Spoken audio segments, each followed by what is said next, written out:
शेर और चूहा।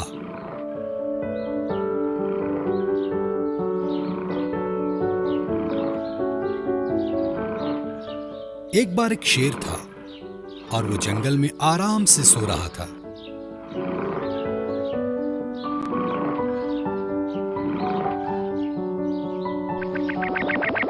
एक पिद्दी सा चूहा शेर के ऊपर नीचे दौड़ने लगा। इससे शेर जाग गया और अपने विशाल जबड़े को खाने के लिए खोल दिया। माफी सरकार, चूहा डर के बोला।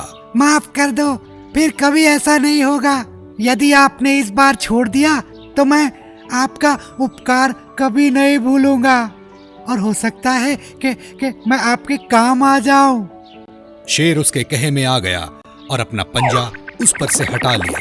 कुछ दिन बाद कुछ शिकारियों ने शेर को धर दबोचा और एक पेड़ के तने से बांध दिया और फिर एक बड़ी गाड़ी में उसे चिड़ियाघर ले जाने का इंतजाम किया। वहीं से चूहा गुजरा। उसने सब देखा और तुरंत शेर के पास जाके उसकी रस्सियों को काटकर खोल दिया।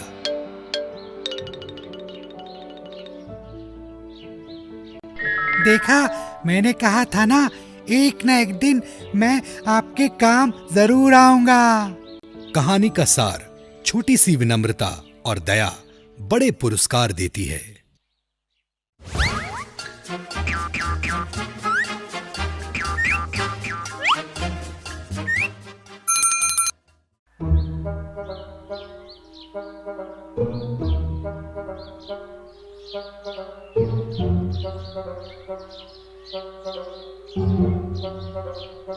सर्दियों के दिन थे। एक लोमड़ी बहुत ही भूखी थी।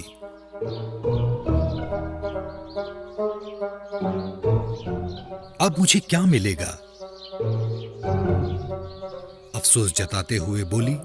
लेकिन जैसे ही एक बालूत के पेड़ के पास से गुजरी, उसकी नाक सिकुड़ गई। उसे कुछ स्वादिष्ट व्यंजन की सुगंध आई। पेड़ के तने तले मांस और रोटी का टुकड़ा था जो चरवाहे छोड़ गए थे। लोमड़ी अंदर घुसी और खा खा के मस्ती में बोलती रही, वाह वाह, जवाब नहीं, क्या स्वाद है। और अपने होठ चाटने लगी। खा खा के जब सब खत्म कर दिया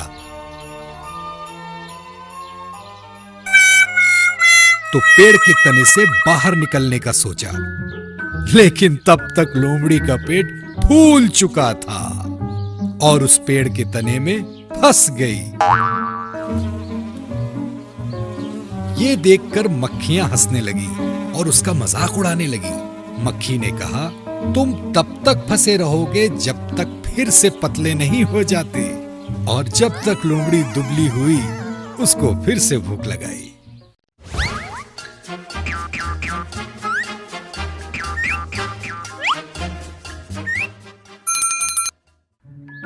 प्यासा कौवा। एक गर्मी का दिन था और एक कौवा पानी की खोज में व्याकुल इधर उधर घूम रहा था। बड़ी देर तक ढूंढा मगर कोई सुराग न मिला।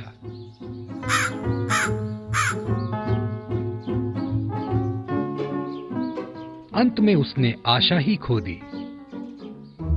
अचानक एक पानी का बर्तन उसने देखा। वो तुरंत उस बर्तन के पास गया, देखने के पानी है भी कि नहीं। उसे जरा सा पानी दिखा जो उसकी प्यास मिटा सकता था। कौवे ने पहले उस बर्तन में अपना सिर घुसाया, लेकिन बर्तन का निकास बहुत ही छोटा और पतला था। कौवे ने बहुत सोचा, इधर उधर नजर घुमाई और कुछ छोटे छोटे पत्थर और कंकड़ियां दिखी। फौरन उसका दिमाग दौड़ा। उसने कंकरियों को चुनकर उठाना शुरू किया और उसे पानी के बर्तन में एक एक करके डालना शुरू किया।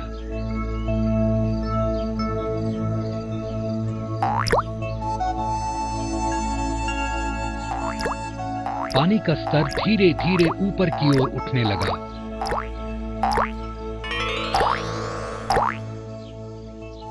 और अंत में कौवे को पानी पीने को मिला।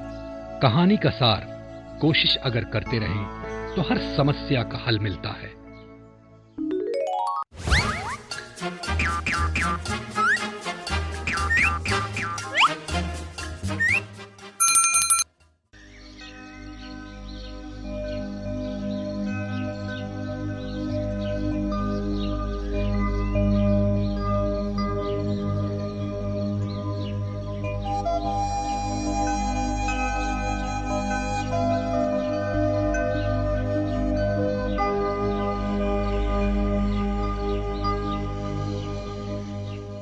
एक बार की बात है, जंगल में एक भेड़ रहता था।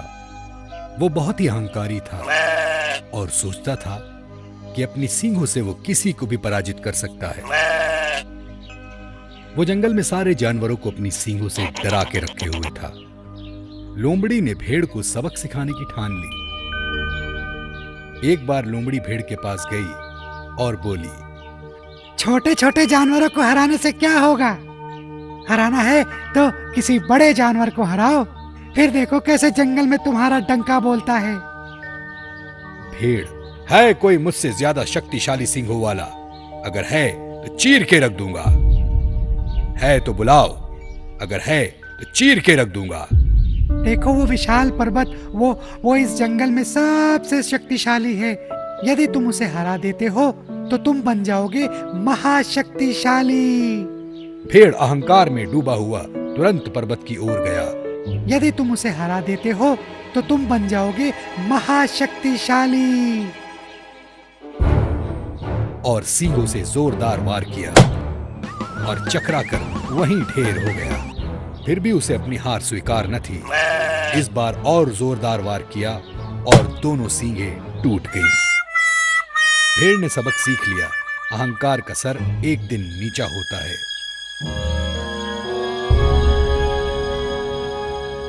इसीलिए जंगल में सबसे मिलकर रहना चाहिए।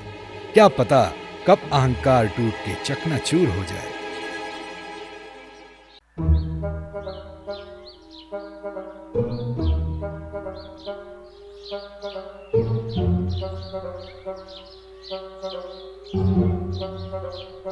सर्दियों के दिन थे।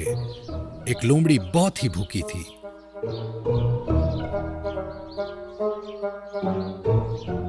अब मुझे क्या मिलेगा? अफसोस जताते हुए बोली।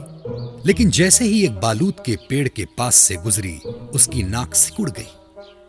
उसे कुछ स्वादिष्ट व्यंजन की सुगंध आई।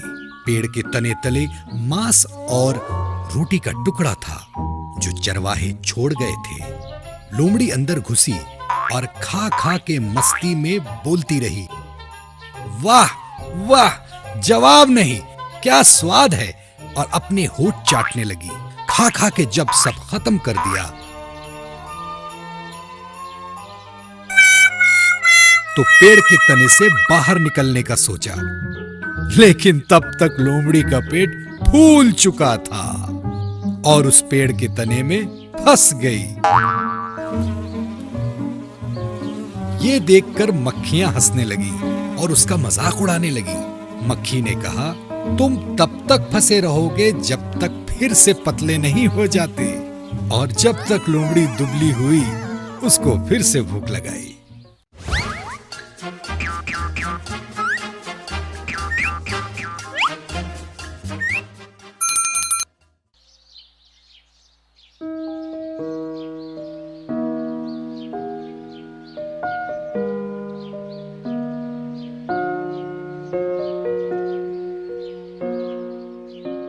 जंगल का राजा अपनी गुफा में बीमार लेटा था।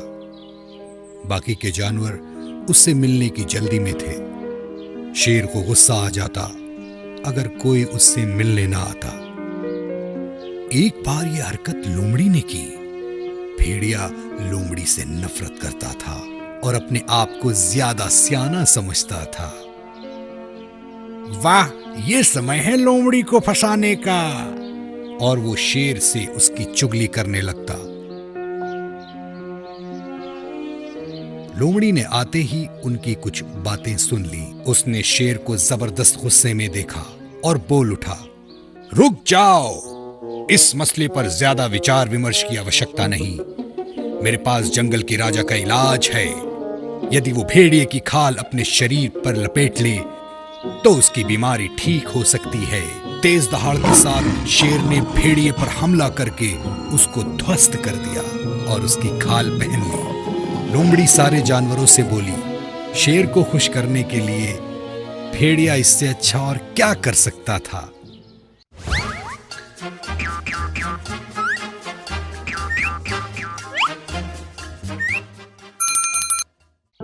भेड़िया और 7 बकरी के बच्चे।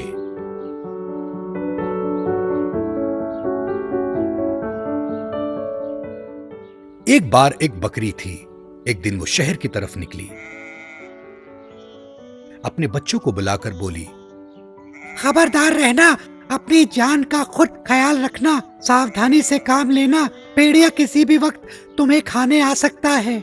बच्चे पूछते हैं, लेकिन हमें कैसे पता कि भेड़िया दस्तक दे रहा है? भेड़िए की आवाज भारी होती है और उसके खुर बिल्कुल काले होते हैं। और थोड़ी हिदायत देकर वो शहर को निकल गई। भेड़िया इंतजार में था।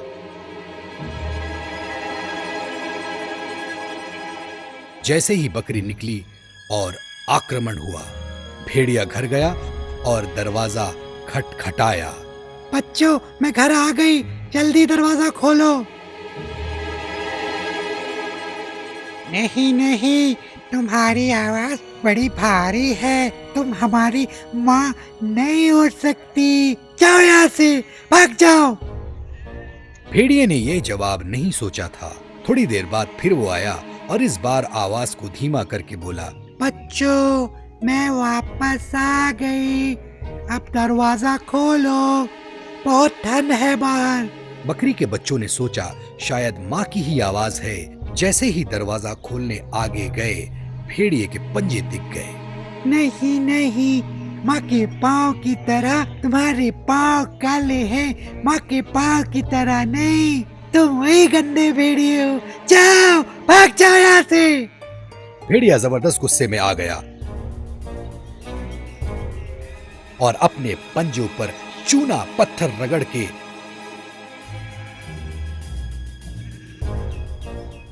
एक बार फिर दरवाजे के पास दस्तक दी और बोला, बच्चों, मैं आ गई, जल्दी दरवाजा खोलो। बेचारी बकरियां भेड़िए के झांसे में आ गईं और दरवाजा खोल दिया।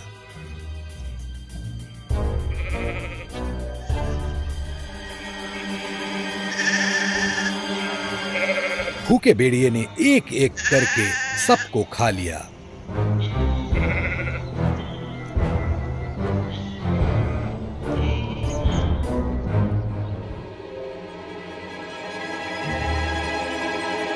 और नदी किनारे आराम से सो गया। दूसरे दिन बकरी घर आई और उसको कोई बच्चा घर पे नहीं मिला। वो समझ गई कि भेड़िया सबको खा गया। वो भेड़िया को ढूंढते हुए उसके पास गई और देखा कि भेड़िया सो रहा है और धीरे से भेड़िए के पास जाकर आवाज लगाई, बच्चों, क्या तुम मुझे सुन सकते हो? उसको भेड़िए के तोन के अंदर से अपने बच्चों की आवाज सुनाई दी। चलो, चुपचाप से इस भेड़िए के मुंह से बाहर निकलो। बच्चों ने माँ की आवाज सुनी और धीरे धीरे से भेड़िए के मुंह से बाहर खिसकने लगी।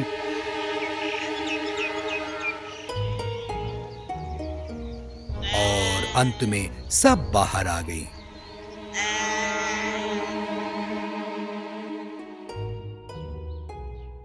भेड़िया जागा और उसको पता चला कि उसका पेट फिर से खाली हो गया। दोस्तों, पसंद आया ना? ऐसे ही प्यारे प्यारे लाजवाब वीडियोस देखने के लिए प्लीज आपके मम्मी पापा से सब्सक्राइब करने के लिए कहिए ना। हम और भी मजेदार वीडियोस आपके लिए ला रहे हैं। तब तक के लिए शुक्रिया, फिर मिलेंगे।